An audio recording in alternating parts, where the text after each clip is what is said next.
India market invest মাইন্ডসেটে আপনাদের স্বাগত। যা চ্যানেল নতুন এসেছে তাদের হলো প্লিজ চ্যানেলটাকে সাবস্ক্রাইব করবেন, লাইক করবেন, বেল আইকনটা প্রেস করবেন, তার সাথে অল বাটনটা প্রেস করবেন, তার নোটিফিকেশনে কিন্তু সঙ্গে সঙ্গে আপনাদের কাছে গিয়ে পৌঁছাবে।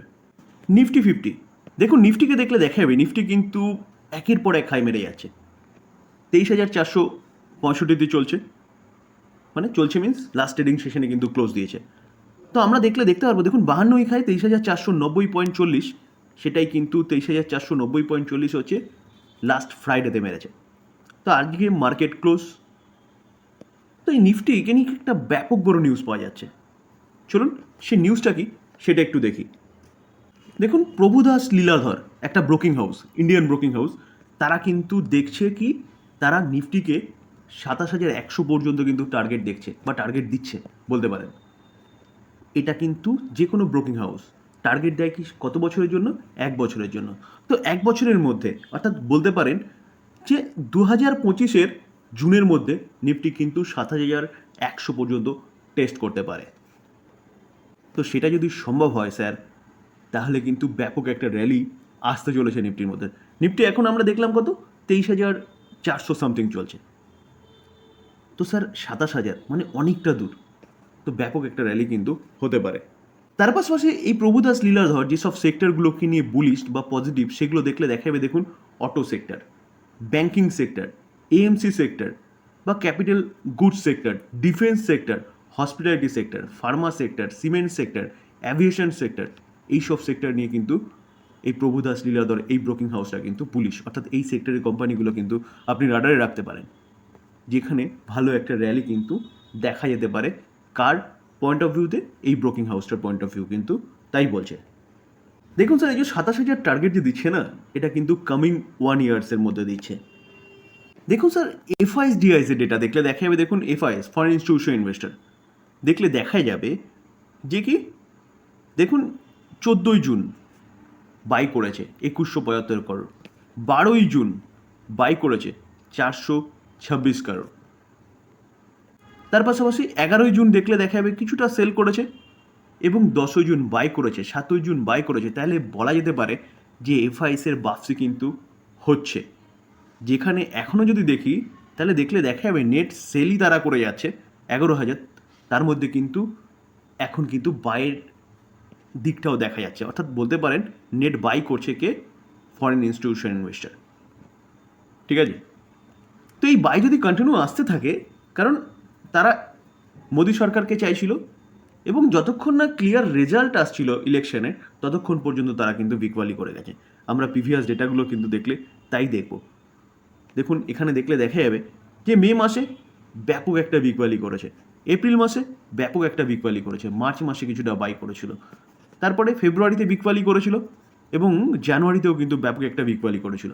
তো সেই জায়গায় দাঁড়িয়ে তারা কিন্তু কন্টিনিউয়াসলি বিক্রি করে যাচ্ছিল আমাদের মার্কেট থেকে। তাহলে এখন কিন্তু মোদী সরকার গঠন করেছে, তো সেই জায়গায় দাঁড়িয়ে আবার কিন্তু আমরা এক্সপেক্ট করতে পারি এফআইএসের বাপসি। যদি এফআইএসের বাপসি হয়, তাহলে কিন্তু মার্কেট ব্যাপক একটা র্যালি দেখাতে চলেছে।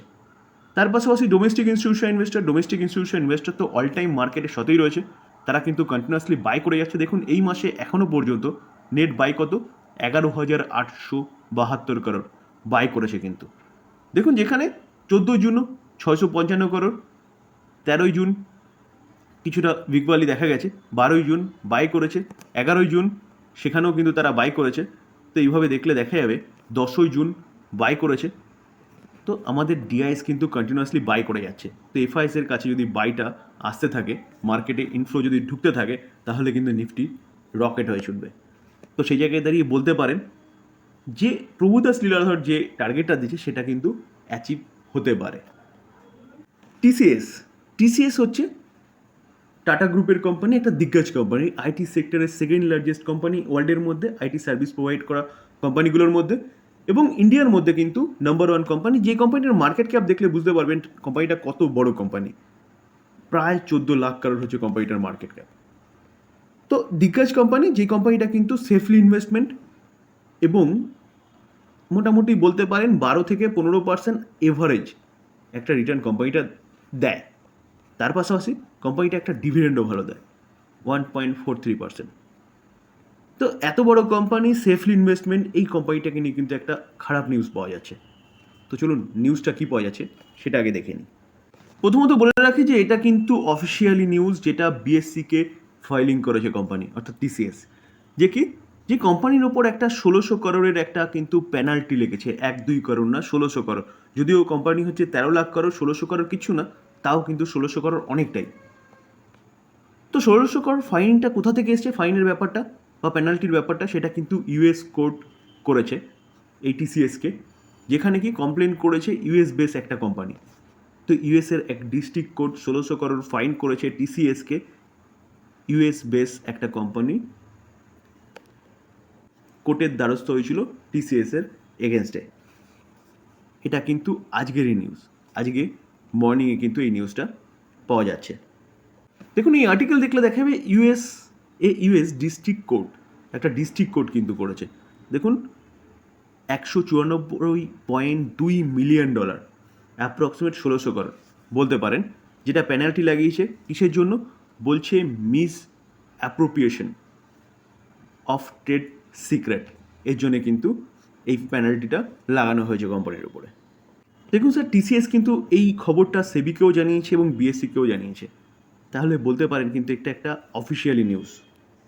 তো সেই জায়গায় দাঁড়িয়ে কিন্তু টিসিএসের মধ্যে টুয়েসডেতে একটা গিরাবাট কিন্তু দেখা যেতে পারে, কারণ ব্যাপক বড় একটা পেনাল্টি এই কোম্পানিটার উপর লাগানো হয়েছে। তো এবার কি করবেন? দেখুন টিসিএস হচ্ছে ভারতীয় যেসব কোম্পানিগুলো রয়েছে না, তাদের মধ্যে একটা হাতি। তো এই কোম্পানির 1600 করোড় তেমন কিছু না। তো সেই জায়গায় দাঁড়িয়ে কোম্পানি মানে তেমন কিছু না বলতে কি এটাই বোঝাতে চাইছি যে কোম্পানিটা এখানে 1600 করোড় পেনাল্টি দিলে কোম্পানিটা শেষ হয়ে যাবে না, বা কোম্পানিটা এখান থেকে জিরো হয়ে যাবে না। হ্যাঁ, হয়তো টুয়েসডেতে এর মধ্যে একটা গিরাবট দেখা যেতে পারে। তো যারা সেফলি ইনভেস্টমেন্টের জন্য খোঁজেন বা সেফলি ইনভেস্টমেন্টের জন্য চান, তারা কিন্তু এই কোম্পানি নিয়ে চিন্তাভাবনা করতে পারেন, যেখানে কোম্পানিটা যদি এই কারণের জন্য নিচে পাওয়া যায়, তাহলে বাই করার অপরচুনিটি খুঁজতে হবে। তো স্যার সবচেয়ে বেস্ট এবং সেফলি কোম্পানি, এই কোম্পানি যদি কিনে রেখে আপনি ভুলেও যান, তাহলে স্মুথলি কিন্তু কোম্পানিটা আপনাকে ভালো একটা রিটার্ন বানিয়ে দেবে সেফলি। পেটিএম, দেখুন স্যার পেটিএম লাস্ট ট্রেডিং সেশনে 1% ওপরে কিন্তু ডাউন সাইড মুভমেন্ট দেখিয়েছে। আমরা যদি লাস্ট এক মাস দেখলে দেখা যাবে, দেখুন পেটিএম 20% আপসাইড মুভমেন্ট দেখিয়েছে এবং 400কে ক্রস করেছে। তো কোম্পানি নিয়ে ভালো নিউজ পাওয়া যাচ্ছিল, তো এখনও কিন্তু একটা নিউজ পাওয়া যাচ্ছে। চলুন কী নিউজ পাওয়া যাচ্ছে সেটা একটু দেখি। দেখুন Zomato confirm discussion with Paytm regarding it's movie and event business. এই নিউজটাও কিন্তু আজকে মর্নিংয়ের নিউজ। দেখুন 17 জানুয়ারি সকাল 8:27 নিউজ। তো এইখানে কিন্তু জোম্যাটো পেটিএমের মুভি টিকিটের যে বিজনেস এবং ইভেন্টের যে বিজনেস, সেই বিজনেস কিন্তু নিয়ে কথা চলছে বাই করার। এটা কিন্তু স্যার পেটিএমের জন্য একটা ভালো নিউজ বলতে পারেন। তবে স্যার পেটিএমের কাছ থেকে জানা গেছে কি যে confirm going to discuss, but কে সেটা কিন্তু তারা স্পেসিফিকলি বলেনি, কিন্তু রিপোর্টের মাধ্যমে জানা যাচ্ছে জোম্যাটোর সাথে কিন্তু ডিসকাশনটা চলছে। তো সেই জায়গায় দাঁড়িয়ে স্যার এটা একদম নতুন খবর, এবং শুক্রবারে মার্কেট ক্লোজ হয়ে যাওয়ার পরে কালকে থেকে সেটা শোনা যাচ্ছিলো, আজকে ফাইনালি কিন্তু ভালো মতন শোনা গেল। তো আগামীকাল এই দুটো কোম্পানি কিন্তু আপনি রাডারে রাখতে পারেন। পেটিএম তো অবশ্যই রাডারে রাখতে পারেন। দেখুন স্যার, যদি বলেন ইনভেস্টমেন্টের জন্য তেমন কিছু কোম্পানিটার মধ্যে নেই, কোম্পানির বিজনেস অনেকটা ক্ষতি হয়েছে। তো এখন যারা ভাবছেন যে নিচে আছে, অনেকটা আন্ডার ভ্যালু আছে, বাই করতে পারেন, তবে কিন্তু সামান্য এক্সপোজার এই কোম্পানিতে রাখতে হবে, যাতে যেই কোম্পানিটা এখান থেকে যদি জিরো হয়ে যায়, তেমন কিছু যেন না আপনার পোর্টফোলিওতে তেমন এফেক্ট না পড়ে। আর এই কোম্পানিটাও কিন্তু আপনি রাডারে রাখতে পারেন, কারণ এই কোম্পানিটাই কিন্তু বাই করার কথা শোনা যাচ্ছে, এখনও ফাইনাল নিউজ নয় কিন্তু স্যার। তো এই কোম্পানিটা আপনি চিন্তাভাবনা করতে পারেন লং টার্মের জন্য, যেখানে কোম্পানি কিন্তু তার বিজনেসটাকে পুরো চেঞ্জ করে ফেলেছে এবং যে বিজনেস করছে সেই বিজনেসটা ফিউচার ওরিয়েন্টেড বিজনেস। তো স্যার তার জন্যই কিন্তু কোম্পানিটা ভালো প্রফিট করছে এবং এক বছরে ভালো একটা আপসাইড মুভমেন্ট দেখিয়েছে। দেখুন আমরা যদি 5 বছর দেখলে দেখা যাবে কোম্পানিটা লিস্ট হওয়ার পর থেকে কন্টিনিউয়াসলি নিচে নামছিল। নিচে নামার পিছনে যদি কারণ বলেন, তাহলে কোম্পানিটা কী করছিল, ফার্স্টে মার্কেটটাকে ক্যাপচার করছিল এবং তার পাশাপাশি এখন কিন্তু কোম্পানি প্রফিটের দিকে জোর দিয়েছে। এবং এই কোম্পানিটা কী করেছে, যখন থেকে ব্লিঙ্কিটকে কিনেছে, আর ব্লিঙ্কিট কিন্তু এই কোম্পানিটার মানে বিজনেসটাকে পুরো চেঞ্জ করে দিয়েছে। তো স্যার ভবিষ্যৎ বা ফিউচার ওরিয়েন্টেড বিজনেস হিসেবে কিন্তু এই কোম্পানিটা বলতে পারেন করছে। তো এই কোম্পানি নিয়ে কিন্তু আপনি চিন্তাভাবনা করতে পারেন। দেখুন স্যার, বাই রেকমেন্ডেশন নেবেন না, কোম্পানিগুলো নিয়ে যা নিউজ পাওয়া যাচ্ছিল সেটা নিয়ে আলোচনা করলাম আপনাদের সাথে। এবার বাই করবেন সেল করবেন টোটালি নিজের ডিসিশনে। আলোচনা এই পর্যন্ত। যদি ভালো লাগে, যারা চ্যানেল নতুন এসেছেন তাদের বলবো প্লিজ চ্যানেলটাকে সাবস্ক্রাইব করবেন, লাইক করবেন, বেল আইকনটা প্রেস করবেন, তার সাথে অল বাটনটা প্রেস করবেন, তার নোটিফিকেশনটা কিন্তু সঙ্গে সঙ্গে আপনাদের কাছে গিয়ে পৌঁছাবে। থ্যাংক ইউ, ভালো থাকবেন।